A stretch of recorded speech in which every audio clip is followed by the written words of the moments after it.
کہتے ہیں وہ کہتا ہے وسیع سچے، وہ کہتا ہے ہم سچے، وہ کہتا ہے ہم سچے، تم کہتے ہو ہم سچے، وہ بھی قرآن و حدیث پڑھتا ہے، وہ بھی ہمیں کیسے پتا چلے سچا کون ہے؟ بس ذرا اس مفتی کو جگا کے بیٹھنا، فیصلہ بھی ہو جائے۔ لوگوں نے اصل مسئلہ پتا کہاں سے خراب کیا ہے؟ خود دین سے دور ہو گئے۔ جس دن ہم نے خود مطالعہ شروع کر دیا مسئلہ حل ہو جائے گا۔ دوسری وجہ یہ تھی، ایک تو تھا کہ بندہ خود علم حاصل کرے، دوسرا تھا کہ بندہ صحیح العقیدہ عالم دین کے پاس بیٹھے۔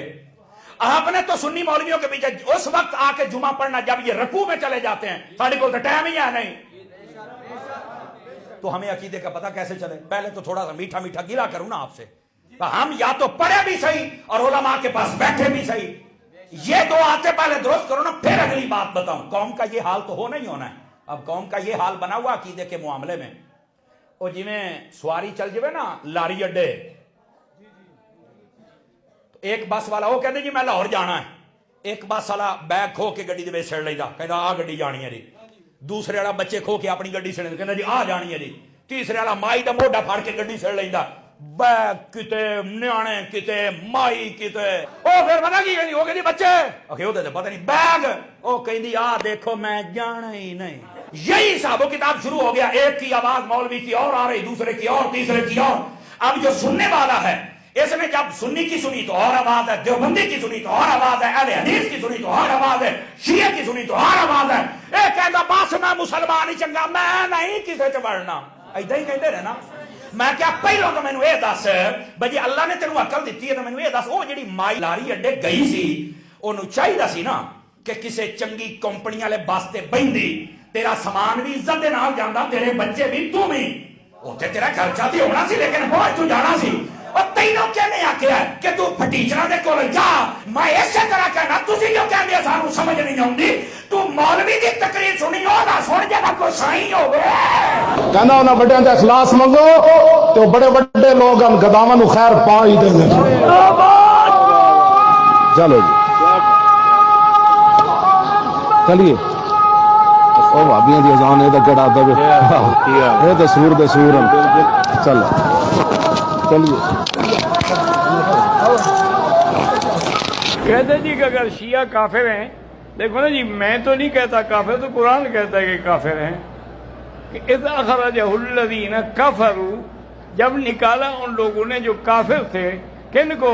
ثانی اثنین، حضور کو اور ابو بکر کو، تو نکالنے والے کافر تھے نا۔ تو آج بھی جو صحابہ کو نکالے گا دل سے وہ کافر ہوگا، وہ کیسے مسلمان ہوگا؟ ظلم یہ ہے امام احمد رضا کے خلاف جو پروپیگنڈا ہو رہا ہے، وہ یہ کرتے ہیں کہ جناب کافر کہہ دیا، کافر کہہ دیا۔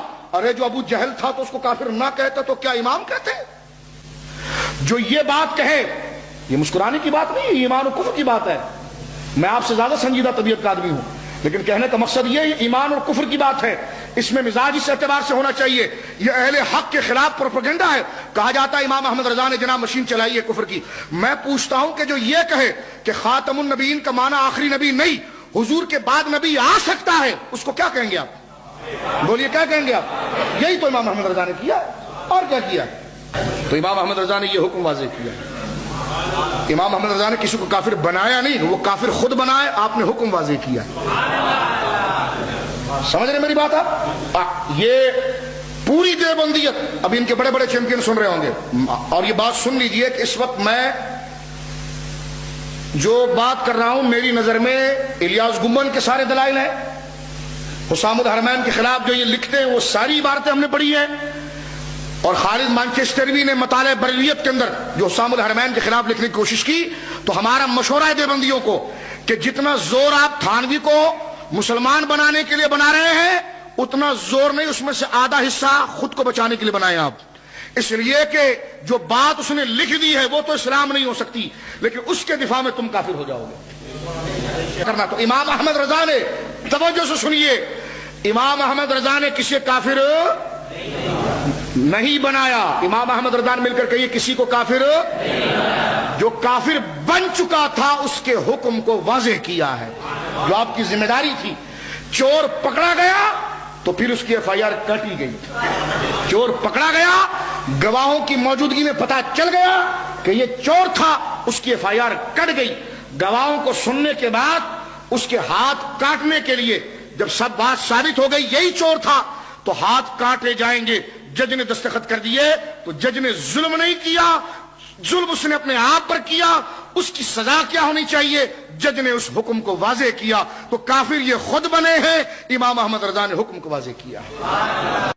سورۃ المؤمنون آیت نمبر 53. اعوذ باللہ من الشیطان الرجیم, بسم اللہ الرحمن الرحیم.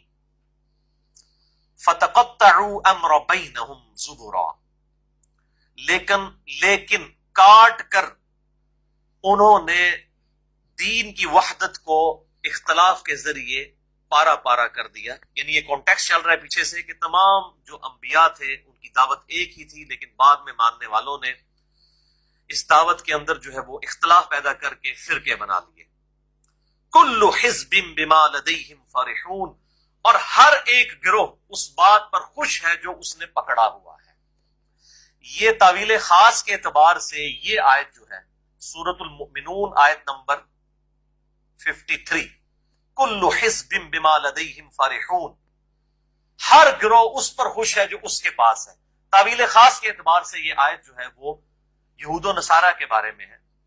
ان کو یہ مان تھا کہ ہم جن لوگوں کے ساتھ ہماری نسبت ہے, ہم ابراہیمی ہیں, ابراہیم علیہ السلام قیامت والے دن ہمارے مددگار ہوں گے, عیسیٰ علیہ السلام ہمارے مشکل کشا ہوں گے, حضرت موسیٰ علیہ السلام ہمیں بچا لیں گے.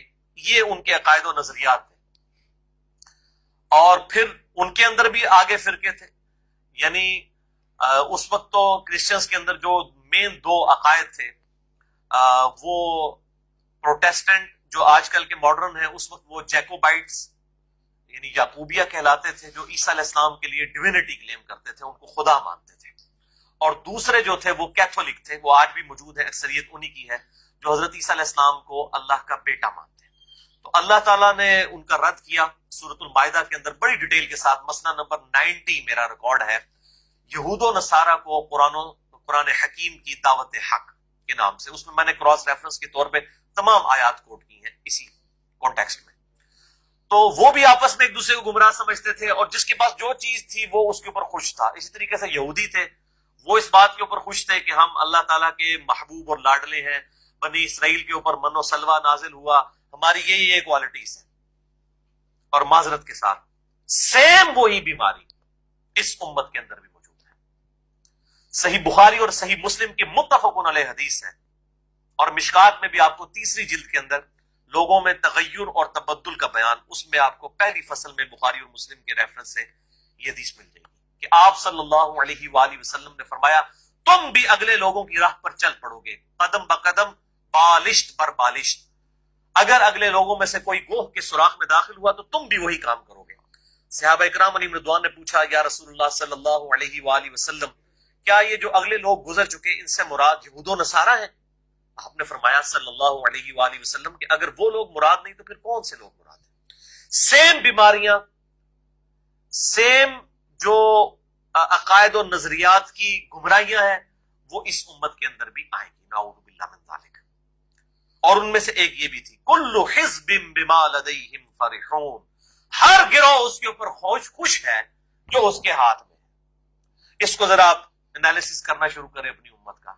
یعنی ہماری امت کے اندر ایک بہت بڑی دو تفریقیں اہل سنت اور اہل تشیع کی ہو گئی شروع ہی میں, اور وہ ڈویژنز آپ دیکھیں وہ آج تک وہ رکھنا فل نہیں ہو سکا. دونوں طرف سے زیادتیاں ہوئی, اور اہل سنت نے اہل تشیع کے مقدمے کو سمجھنے کی کوشش نہیں کی, اہل تشیع نے اہل سنت کے مقدمے کو سمجھنے کی کوشش نہیں کی. اس کی وجہ سے دونوں ایکسٹریمز کے اوپر چلے گئے. حتیٰ کہ اس وقت دنیا میں وہ لوگ بھی موجود ہیں جو صحابہ اکرام علیہم رضوان کے اوپر لعنت کرتے ہیں, نعوذ باللہ من ذالک, اہل تشیع میں جو رافضی ہیں. اور دوسری طرف وہ لوگ اہل سنت کے اندر موجود ہیں جو کہ اہل تشیع کے بغض میں, نعوذ باللہ من ذالک, یزید کو رحمہ اللہ, حسین کو باغی, اور سیدنا علی رضی اللہ تعالیٰ عنہ کی شان کو معاویہ کے مقابلے پہ گھٹانے کی کوشش کرتے ہیں. ناسبی, یعنی دونوں ایکسٹریمز پھر آ گئی. تو یہ دو تفریقیں ہوئیں. اب اگر ان کے پاس آپ جائیں نا تو سیم آپ کو یہ چیز نظر آئے گی کل حزب بما لدیہم فرحون, ہر گروہ اس کے اوپر خوش ہے جو اس کے ہاتھ میں ہے.